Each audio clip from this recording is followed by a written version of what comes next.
नमस्कार। अभी कुछ दिन पहले एक विषय बहुत चर्चा में था कि समान नागरिक संहिता को लागू किया जाए या नहीं। तो क्लास में मैंने भी वहाँ पर बच्चों से पूछा कि अच्छा चलो बताओ कि समान नागरिक संहिता लागू होनी चाहिए या नहीं होनी चाहिए।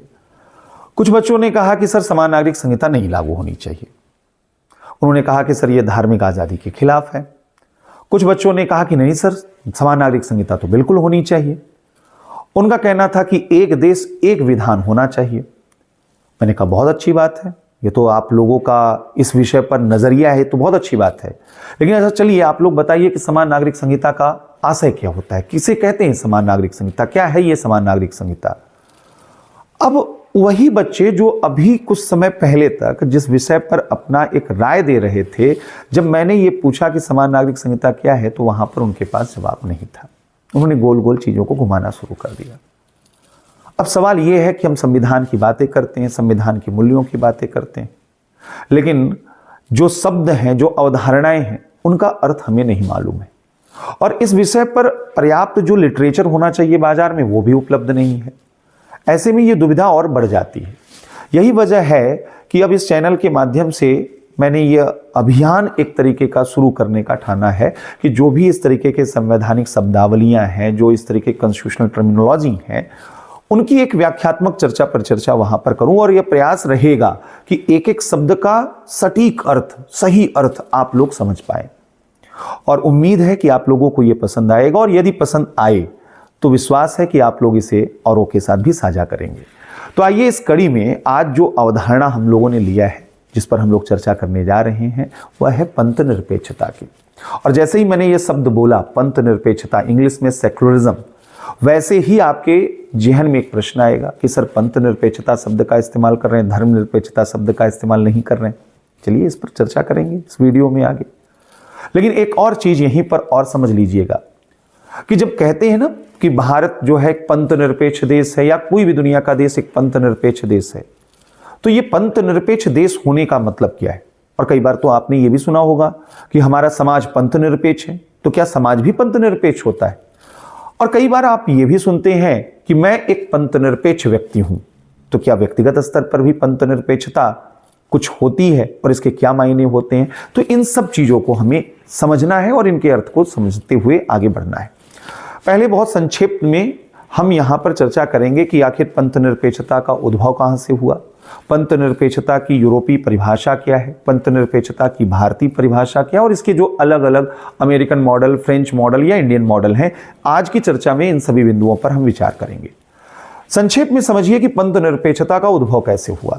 यूरोप में मध्यकाल एक ऐसा युग था जहां अंधकार युग के रूप में उसे संबोधित किया जाता था, क्योंकि यह वह दौर था जहां व्यक्ति की स्वतंत्र चिंतन क्षमता को प्रतिबंधित किया गया था, जहां पर धर्म के मान्यताओं के आधार पर ही चीजें तय होती थी। आपकी सोच, आपका व्यवहार, बाइबल के बाहर आप कुछ भी नहीं बोल सकते थे, बाइबल की आलोचना आप नहीं कर सकते थे, और किसी नए तरीके का स्वतंत्र विचार आप समाज के सामने नहीं रख सकते थे। अब ऐसा नहीं था कि यूरोपीय समाज हमेशा से ऐसा था। प्राचीन समय में यूरोपीय समाज में सोक्रेटिस से लेकर अरिस्टोटल, प्लेटो, पाइथागोरस तमाम बुद्धिजीवी हुए, बड़े दार्शनिक हुए। उन्होंने बहुत से विषयों पर बड़े उन्मुक्त विचार वहां पर दिए थे। लेकिन जैसा हमने कहा मध्यकाल में यूरोप आते आते धर्म प्रधान होता गया, और वहां पर धार्मिक मान्यताएं इतनी हावी हो गई, धर्मतंत्र इतना हावी हो गया कि लोगों की स्वतंत्र अपनी चिंतन क्षमता वहां पर कमजोर होती गई। और यह वह दौर था जहां पर धर्म राजनीतिक मामलों में अत्यधिक हस्तक्षेप करता था। राजा के ऊपर कहीं न कहीं पोप का नियंत्रण वहां पर देखा जाता था। तो इस अंधकार युग का जो दौर था यह लंबा दौर नहीं रहा। मध्यकाल से जब यूरोप आधुनिकता की ओर प्रवेश किया, पुनर्जागरण आंदोलन की वजह से, भौगोलिक खोजों की वजह से, वैज्ञानिक क्रांति, धर्म सुधार आंदोलनों की वजह से, तो एक सकारात्मक माहौल यूरोप में बनना शुरू हुआ, जहां पर यह विश्वास बार बार उत्पन्न किया गया कि मानव की अपनी क्षमता जो है वह विशिष्ट है, मानव की स्वतंत्र जो चिंतन क्षमता है उस पर कोई प्रतिबंध नहीं होने चाहिए, और मानव को तर्कशील, विवेकशील होना चाहिए। प्राकृतिक घटनाओं की केवल धार्मिक व्याख्या ही उचित नहीं होगी, प्राकृतिक घटनाओं की वैज्ञानिक व्याख्या भी की जा सकती है। और यहीं से जो धर्म तंत्र पर आधारित यूरोपियन समाज था उसकी प्रतिक्रिया में जो विचारधारा यहां पर आई उसे ही हम पंथ निरपेक्षता या सेक्युलरिज्म के रूप में देखते हैं। अब आखिर पश्चिम में पंथ निरपेक्षता को कैसे परिभाषित करते हैं, थोड़ा इसको समझते हैं। पंथ निरपेक्षता की धारणा इस मूल बुनियाद पर टिकी हुई है कि मानव जीवन के दो पहलू हैं, एक सांसारिक जीवन है और एक पारलौकिक जीवन है। ये जो सांसारिक जीवन है ये राज्य का क्षेत्र है। सांसारिक जीवन की जो गतिविधियां हैं यह राज्य के द्वारा संचालित होनी चाहिए, लेकिन पारलौकिक जीवन जो है, इस जीवन के बाद का जो जीवन है वह धर्म का क्षेत्र है और वह धार्मिक मान्यताओं के आधार पर संचालित होगा। इसलिए यहां पर यह निष्कर्ष निकाला गया कि राज्य का अपना कोई धर्म नहीं होना चाहिए और राज्य और धर्म इन दोनों के बीच में अलगाव कर देना चाहिए। राज्य अलग है और धर्म अलग है। यही यूरोप में पंथ निरपेक्षता का आधार लेकर आता है। यानी यूरोप की अगर पंथ निरपेक्षता को परिभाषित करें तो पहली चीज है कि वहां राज्य का अपना कोई धर्म नहीं होता है। राज्य और धर्म के बीच में पूर्ण अलगाव किया जाता है। अब ये पूर्ण अलगाव थोड़ा समझिएगा, यानी राज्य धर्म के मामलों में किसी तरीके का कोई दखल नहीं देगा और यही बात धर्म के ऊपर भी लागू होती है कि वह राज्य के मामलों में दखल नहीं देगा। और ऐसा इसलिए क्योंकि धर्म व्यक्ति का निजी मसला है, वहां पर वह पूरी तरह स्वतंत्र है। निजी जीवन में वह अपनी धार्मिक मान्यताओं के अनुसार अपना आचरण व्यवहार करेगा, लेकिन राज्य जो है वह उस जीवन में किसी तरीके का दखल नहीं देगा। और ठीक इसी तरीके से जो राज्य का क्षेत्र है यानी सांसारिक सार्वजनिक क्षेत्र, यह धार्मिक नियमों और मान्यताओं से बिल्कुल स्वतंत्र होगा, अलग होगा और यहां धर्म का किसी तरीके का दखल अंदाजी यहां पर नहीं होगा। यह यूरोप की पंथ निरपेक्षता की परिभाषा थी। अब सवाल है कि इस पंथ निरपेक्षता की जो परिभाषा थी, इसके अलग अलग मॉडल भी यूरोप में देखे गए। एक अमेरिकन मॉडल था और एक फ्रेंच मॉडल था। अमेरिका में फर्स्ट अमेंडमेंट जो वहां का हुआ 1791 में, उसके थ्रू एक एस्टेब्लिशमेंट क्लॉज वहां पर इंसर्ट किया गया और उसके माध्यम से उन्होंने यह घोषित किया कि भाई हम धर्मनिरपेक्ष हैं। और उनके लिए पंथ निरपेक्षता का मतलब तो यही था कि राज्य का अपना कोई धर्म नहीं होगा, राज्य और धर्म के बीच में अलगाव होगा, राज्य धार्मिक मामलों में किसी प्रकार का कोई दखल नहीं देगा और धर्म राज्य के मामलों में किसी प्रकार का दखल नहीं देगा। लेकिन एक अंतर यहां पर था। अमेरिका में जो लोग बसे हुए थे असल में वो यूरोप से आकर बसे हुए थे, यूरोप के अलग अलग देशों से, अलग अलग क्षेत्रों से आकर बसे हुए लोग थे। तो उनके जो मत मान्यताएं थी वह बड़ी अलग अलग वहां पर थी और वो चाहते थे कि अमेरिका में उनकी अपनी धार्मिक मान्यताओं को सुरक्षा दिया जाए। इसलिए अमेरिकी धर्मनिरपेक्षता में नागरिकों के सार्वजनिक जीवन में जो धार्मिक स्वतंत्रता का अधिकार है उसकी गारंटी दी गई। यानी आप वहां सार्वजनिक जीवन में अपनी धार्मिक मान्यताओं, अपने धार्मिक आचरण को आप कैरी कर सकते हैं। हाँ, राज्य पूरी तरीके से धर्म से तटस्थ रहेगा, निरपेक्ष रहेगा। यानी राज्य के पदों पर आसीन जो व्यक्ति हैं, जो सार्वजनिक पद हैं, वहां पर कोई भी व्यक्ति वह धर्म के प्रति झुकाव प्रदर्शित नहीं करेगा जब तक वह सार्वजनिक पद पर रहेगा। यानी वहां राष्ट्रपति, उपराष्ट्रपति या अन्य जो वहां के संवैधानिक पद हैं वह धर्म और धार्मिक मामलों से अपनी एक दूरी बनाकर रखेंगे। यहां तक कि जो अधिकारी वगैरह हैं वह धार्मिक प्रतीकों या धार्मिक व्यवहार को करते हुए नहीं दिखाई देंगे। हाँ, सार्वजनिक जीवन में जो नागरिक हैं वो अपनी धार्मिक स्वतंत्रता को कैरी कर सकते हैं। लेकिन दूसरी ओर फ्रेंच मॉडल जो है वो बिल्कुल अलग है अमेरिकन मॉडल से, इसी पश्चिमी समाज में। क्योंकि ये जो फ्रेंच मॉडल है ना, इसके लिए धर्मनिरपेक्षता के लिए शब्द लैसिते का इस्तेमाल किया जाता है। और लैसिते की जो अवधारणा है वो कहता है कि राज्य का अपना कोई धर्म नहीं होगा, राज्य और धर्म के बीच में अलगाव यहां पर पाया जाएगा। अब लेकिन इस अलगाव में यह बड़ी कठोरता यहां पर लागू करते हैं, और कठोरता इस तरीके से कि राज्य जो है वह धर्म के मामलों में वह वहां पर निजी जीवन में किसी तरीके का कोई दखल नहीं देगा, लेकिन जो सार्वजनिक जीवन है वह राज्य का क्षेत्र है, वहां धर्म किसी प्रकार का कोई हस्तक्षेप नहीं कर सकता है।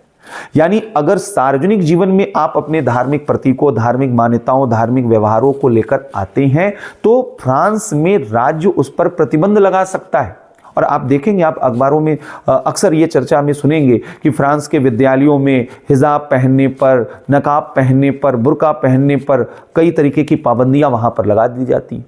तो वहां पर वह सार्वजनिक जीवन को पूरी तरह सेक्युलर करने की कोशिश करते हैं। अमेरिका में हमने क्या बताया, वहां पर सार्वजनिक जीवन में धार्मिक स्वतंत्रता की गारंटी है, लेकिन फ्रांस में सार्वजनिक जीवन में धार्मिक स्वतंत्रता की गारंटी नहीं है। यहां सार्वजनिक जीवन के जो धार्मिक गतिविधियां हैं उसमें राज्य तार्किक हस्तक्षेप करता है और वहां पर उनको प्रतिबंधित भी कर सकता है।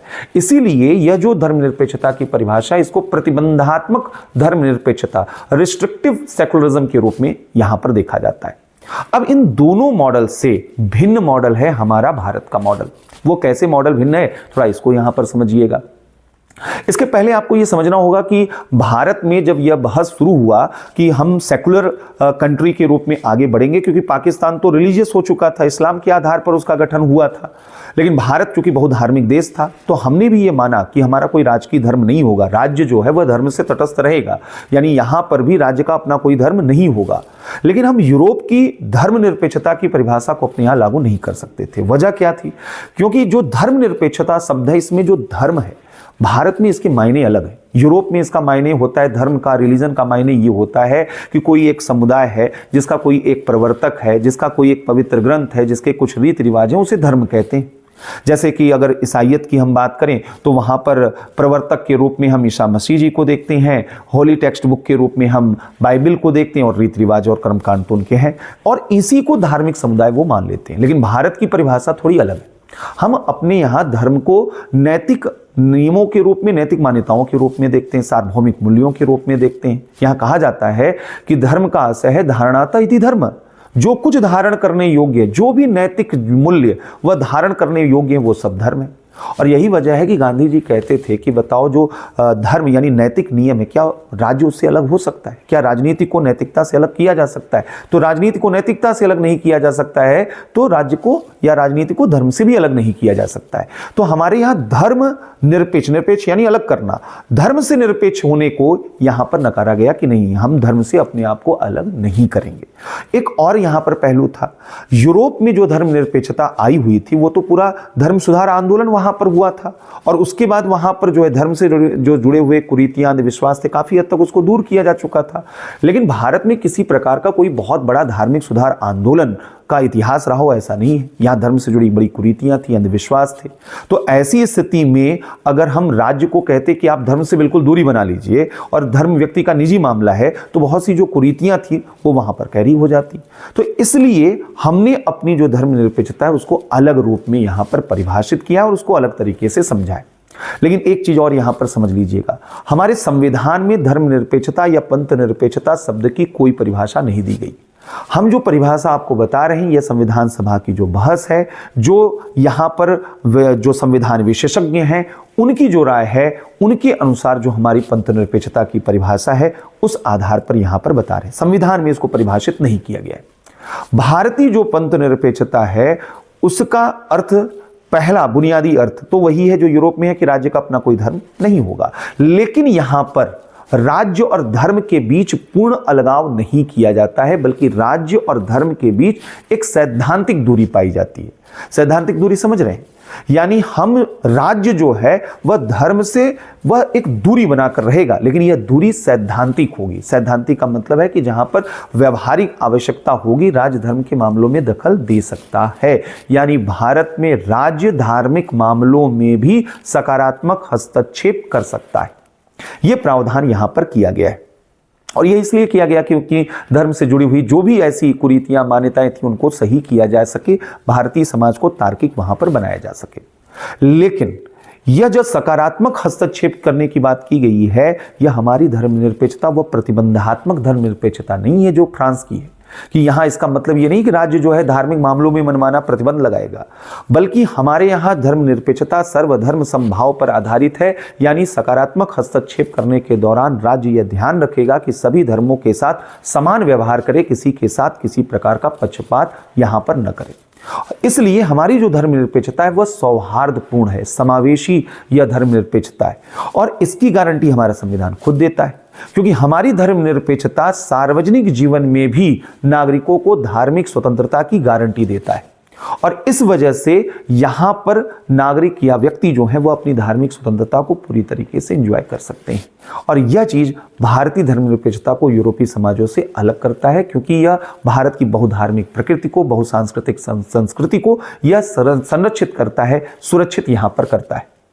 अब जैसा हमने कहा कि भारत का जो राज्य है वह पंथ निरपेक्ष है, धर्म निरपेक्ष नहीं।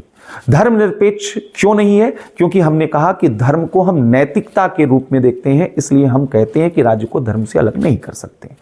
पंथ का मतलब है रास्ता, धर्म का मतलब है सार्वभौमिक मूल्य, अंतिम सत्य। अंतिम सत्य तक पहुंचने का रास्ता हिंदुओं का अलग, मुसलमानों सिखों का अलग अलग वहां पर हो सकता है, पंथ अलग हो सकते हैं, राज्य पंथ से अलग रहेगा, राज्य न हिंदू का है, न मुस्लिम का है, न सिख का है, लेकिन जो धर्म है उससे हम निरपेक्ष नहीं है, अगर हिंदी में इस शब्द के अर्थ को यहां पर समझा जाए।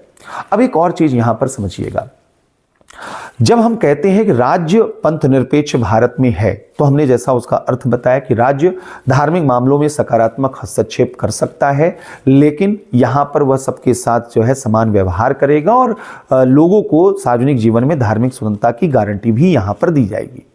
लेकिन जब हम बात करते हैं कि हमारा समाज पंथ निरपेक्ष है, तो इसका क्या मतलब है? जब एक समाज को पंथ निरपेक्ष रूप में हम देखते हैं तो इसका मतलब है कि वह समाज सहिष्णुता और समायोजन की संस्कृति पर आधारित है, यानी जहां पर वह विभिन्न धर्म समुदायों के रहने वाले लोगों को भी स्वीकार किया जाता है और सह अस्तित्व की भावना होती है, जहां पर वह असहमति के स्वर को भी स्वीकार किया जाता है कि भाई आपका जो है धार्मिक मान्यता, आपका आचरण थोड़ा हमसे अलग है, तो चलो कोई बात नहीं है, हम सब मिलजुल कर यहां पर रहेंगे। जहां पर विरोध का भाव नहीं होता है, यह सह अस्तित्व की भावना अगर किसी समाज में है तो वह समाज सेकुलर कहलाता है, और हम भारतीय समाज को सेकुलर सोसाइटी के रूप में देखते हैं, क्योंकि यहां पर हमेशा सहिष्णुता की परंपरा रही। और जब हम कहते हैं व्यक्तिगत स्तर पर कि क्या हम व्यक्तिगत स्तर पर भी सेकुलर हैं, तो सेकुलर असल में वैज्ञानिक होना है। सेकुलर होना यानी तार्किक होना है। तो अगर आप वैज्ञानिक और तार्किक मनोवृत्ति लिए हुए हैं तो आप एक सेकुलर व्यक्ति यहां पर हैं।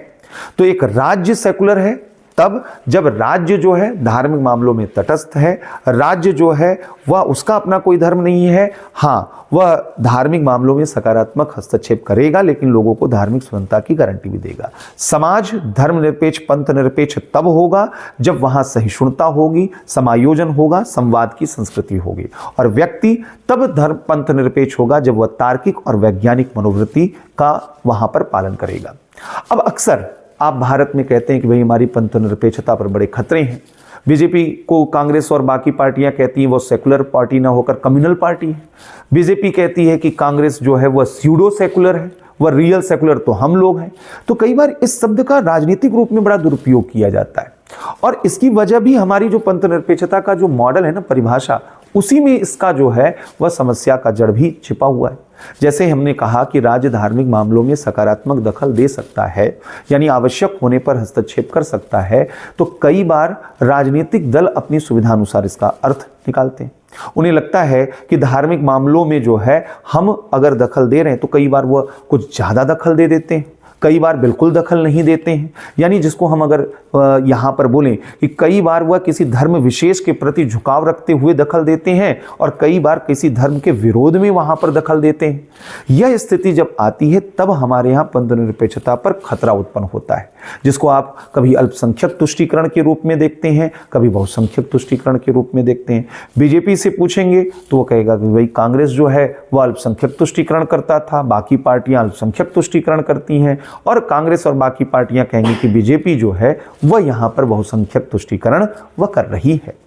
लेकिन इन सब के बावजूद जो है हमारी जो पंथ निरपेक्षता की धारणा है वह बड़ी जीवंत है, बहुत गतिशील है, और हम एक सुरक्षित समाज में यहाँ पर रह रहे हैं। आप दुनिया के अन्य देशों से तुलना करें, हम सब संक्रमणशील समाज में रह रहे हैं। हर दुनिया के विश्व में के हर एक क्षेत्र में धार्मिक कट्टरता बढ़ी है, धार्मिक संवेदनाएं बढ़ी हैं, पहचान का संकट मजबूत हुआ है, और दुनिया के अलग अलग देशों में धार्मिक जो पहचान है, धार्मिक जो आज़ादी है, उसके ऊपर बहुत संकट है।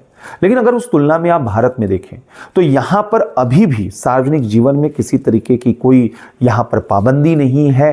धार्मिक मामलों में यहाँ पर लोगों को अधिकार दिए गए। हाँ, चुनौतियाँ हैं, ये मानता हूँ कि यहाँ पर सरकारों की वजह से कई बार यहाँ पर असुविधाएं होती हैं कि कई बार कुछ सरकार पर हमने कहा कि आरोप लगेगा कि वो हिंदुओं को बढ़ावा दे रहे हैं, कुछ सरकारों पर आरोप लगेगा कि वो मुसलमानों को बढ़ावा दे रहे हैं। ऐसी स्थितियाँ आती हैं, लेकिन हम एक परिपक्व लोकतंत्र हैं और हमें यह भरोसा रखना चाहिए कि हमारा जो लोकतंत्र है वह सुरक्षित रहेगा और हम अपने पंथ निरपेक्ष चरित्र को सुरक्षित रखेंगे। और यही वजह है कि कई बार यहाँ पर प्रश्न भी पूछे जाते हैं कि भारत की पंथ निरपेक्षता से विश्व को क्या सीख लेना चाहिए। तो ये पंथ निरपेक्षता का जो अर्थ है, उम्मीद है कि आप लोगों को समझ में आया होगा। आपके इस वीडियो के अंत में कुछ प्रश्न भी इससे जुड़े हुए दिए गए हैं, आप उनके प्रश्न को कमेंट बॉक्स में जाकर उनके जवाब दे सकते हैं। आगे कम्युनिटी पेज में उसके आंसर हम वहाँ पर उपलब्ध करा देंगे। उम्मीद है कि यह कार्यक्रम आपको पसंद आएगा और इस तरीके से आगे अब रोजाना हमने जैसा कहा कि आपको इसी तरीके की संवैधानिक शब्दावलियाँ यहाँ पर सुनने को समझने को मिलेंगी। धन्यवाद।